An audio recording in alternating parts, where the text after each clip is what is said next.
Bagaman sigaw ng protesta ang mas naalala ng marami sa EDSA noong 1986, alam niyo bang umalingaw-ngaw din ang musika sa People Power Revolution at sa mga tagpong nagsilbing mitya ng pagkakaisang yan? Ika nga, may soundtrack ang demokrasya na bumubuhay sa diwa nito kung ating pakikinggan. Ang ikalawang bahagi ng ating seryeng EDSA 40 na magugustuhan din ng mga music lover anumang panahon, tutukan sa special report ni Oscar Oida. Jubilation was upon the streets. Sa isang pagtitipon, bago ang 1986 snap elections, saglit na humupa ang ingay nang may tumipa ng gitara. Ito ang folk rock rendition ng Bayan Ko. Awiting ipinagbawal itanghal sa publiko noong martial law dahil itinuring na mapanghimagsik. Pero ginamit pa rin sa mga protesta laban sa mga pagmamalabis ng rehimeng Marcos Sr. I remember my uncles. Pag kinakanta ko yung Bayan Ko, papaalala, huwag kang kakanta ng malakas niyan. Pag may makarinig sa'yo, ikukulong ka.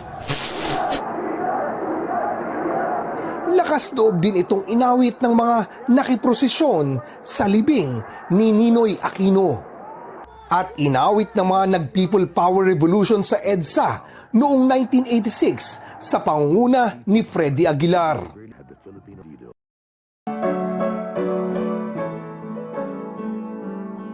Ang mga titik nito ayon kay Dr. Raul Navarro ng UP College of Music tungkol talaga sa pananakop ng mga dayuhan ng isinulat noong 1920s. Pero sa panahon ni Marcos Sr., sinalamin din ito ang pagsiil sa kalayaan ng diktatorya.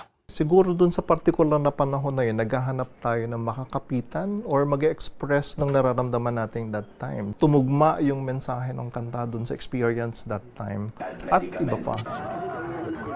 February 23, 1986 naman, habang wala ng patid ang dating ng tao sa EDSA na umapaw na hanggang White Plains, sa isang recording studio sa bandang likod ng Camp Aguinaldo, hindi makaalis ang nooy kompositor at ngayon senador na si Tito Soto. May tangkang news blackout din ang state media, pero umabot sa kanya ang mga balita. Nai-inspire ako dito, sabi ko na andyan dyan, may mga parang people power, mayroong mga tao, tapos may mga sundalo, pero ang balita ko, mayroon daw mga nag-aabot ng bulaklak, mayroon daw nagdadala ng pagkain, yung mga ganon. So, pumasok sa isip ko yung pagkakaisa. Ang mga kwento mula sa EDSA na isalin sa lirika madaling araw ng February 24 sa tulong ni Homer Flores at Ernie de la Peña. Marami na ako nagawang kanta, marami rin ako hit na kanta. Pero ito yung pinaka sa akin, parang pinakamalapit sa puso ko. Ito ang kantang Magkaisa na ipinaawit sa baguhang 19 anyos pa lang na si Virna Lisa, imbis na mga sikat, at binakapan ni Vic Soto at dalawang iba pa. Nag-make siya ng last decision, let's get an unknown singer. Ako yung pinili niya. When you say, you talk about the song, lahat positive di ba? It's either emotional or positive. So, I was very careful. Tingin ko I don't know, maybe it's me, mas nagkaroon pa ng integridad yung song kasi hindi ako naging pop star. Isa pang awitin ang naging tatak din ng EDSA noong 1986. Ito ang handog ng Pilipino sa mundo na nagsilbing hugot ni Jim Paredes sa mga personal niyang nasaksihan sa EDSA. It was the easiest thing I ever wrote. No hesitation, talagang flow, real flow. At inawit ng mga artistang may kanya-kanyang hinarap na hamon noong martial law. Nung nasa studio na, nag-aagawan sila ng linya. Kasi pare-pareho nila na feel yun. Oh, like si Celeste, sabi niya, akin yung kay sarap pala maging Pilipino, akin yun Atras na lahat. Gayunman, sa paglipas ng panahon, ang kalayaang kay tagal na minithi, pinayagan bang mabawi ng parehong mga isyong hinarap natin noon?